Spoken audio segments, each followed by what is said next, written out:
dan menghasilkan ini seperti ini. Ini biota laut. Peta konsep dalam bentuk biota laut. Oke. Nah, dalam pembahasan peta konsep kami itu tentang asesmen dalam pembelajaran mendalam. Menurut Permendikbud berapa itu? Nomor 21 tahun 2022, asesmen pembelajaran mendalam itu ada dua macam. Pertama yaitu asesmen formatif dan yang kedua adalah asesmen sumatif. Pada asesmen formatif ini adalah asesmen yang dilaksanakan ada dua cara, ada di awal pembelajaran dan ada saat pembelajaran. Kemudian yang kedua asesmen sumatif ini dilaksanakan biasanya kalau kami melaksanakan setelah akhir bab. Misalnya bab 1 sudah selesai. Nah, itu kita asesmen sumatif yang tujuannya untuk mengukur keberhasilan tujuan pembelajaran, untuk mengukur keberhasilan belajar anak menuju ke tujuan pembelajaran. Sedangkan asesmen formatif tujuannya itu untuk merefleksi kegiatan pembelajaran. Jadi saat pembelajaran itu guru menilai. Misalnya diskusi kelompok itu guru membuat format penilaian asesmen formatif dan guru berkeliling ke setiap kelompok. Itu kira-kira.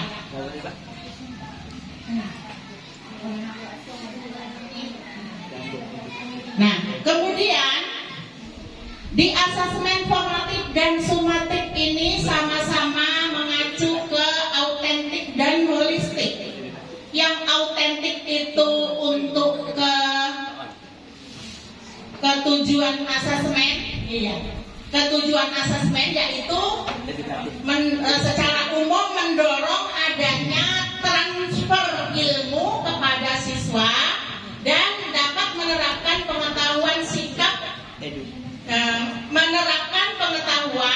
sikap dan keterampilan pada kehidupan sehari-hari atau kehidupan nyata.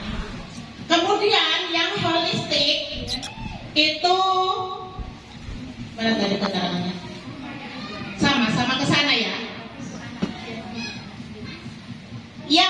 Yang holistik itu untuk penilaian pada diri sendiri, tapi juga mengacu ke sini. Kalau yang autentik tadi secara umum, yang holistik ini secara pribadi. Kemudian teknik asesmen di sini kami ada 8 ya, ada 9 teknik asesmen. 9. Ada 9 teknik asesmen 1, 2, 3, 4 ya 9. Yang pertama, asesmen itu boleh berupa portofolio. Portofolio itu artinya seperti ini, seperti kayak LKPD memakai kertas gitu, boleh gambar-gambar, boleh apa gitulah, itu portofolio. Bisa untuk didokumenkan, kemudian nanti dikasih ke anak, dinilai, terus ditaruh di tas-tas anak yang sudah disediakan. Kemudian ada penugasan. Tekniknya ada juga yang secara penugasan, anak ditugaskan gitu. Yang berikutnya, boleh juga asesmen ini dengan cara tertutup, tes lisan. Tes lisan itu boleh secara umum, boleh juga secara khusus. Tidak ditulis, langsung ke anak. Kemudian ada juga tekniknya penilaian antar teman. Jadi guru membuat soal atau menyampaikan aja disuruh menulis teman teman kamu nih bagaimana? Nah, tuliskan. Kamu juga menilai teman ini menilai teman itu. Itu namanya asesmen antar teman. Biasanya pada akreditasi itu diminta. Kemudian ada juga tes tertulis. Biasanya kalau tes tertulis ini kita laksanakan pas asesmen sumatif, ya, di akhir pembelajaran atau di akhir bab, biasanya seperti itu. Selanjutnya adalah ada proyek. Contoh proyek di sini, contoh ya, kalau kelas 6 misalnya anak, iya ini juga disebut proyek, tapi saya contohkan yang di kelas. Kalau kelas 6 ini biasanya mencangkok dengan ada durasi waktu dan ada hasil, itu namanya proyek. Seperti ini juga proyek, ini hasilnya. Kemudian penilaian diri, menilai dirinya sendiri, biasanya di akreditasi juga selalu diminta. Kemudian penilaian kinerja, dikasih pekerjaan. Ada juga observasi. Kayak mana yang observasi?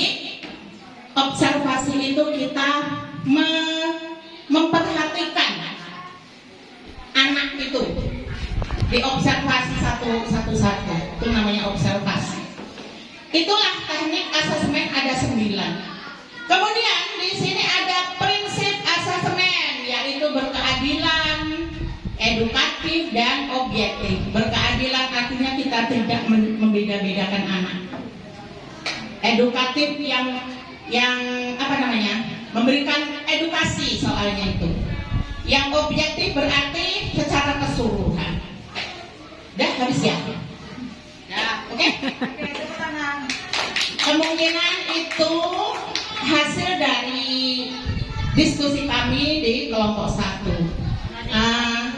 Kelompok 1 dengan anggota Zubaidah, Bu Suyanti, Bu Dina Septiana, dan Bu Salsabila Hidayat. Ini anak, ini bukan guru saya, ini anak saya, ini dulu murid saya. Itulah kira-kira dari kelompok 1 saya akhiri.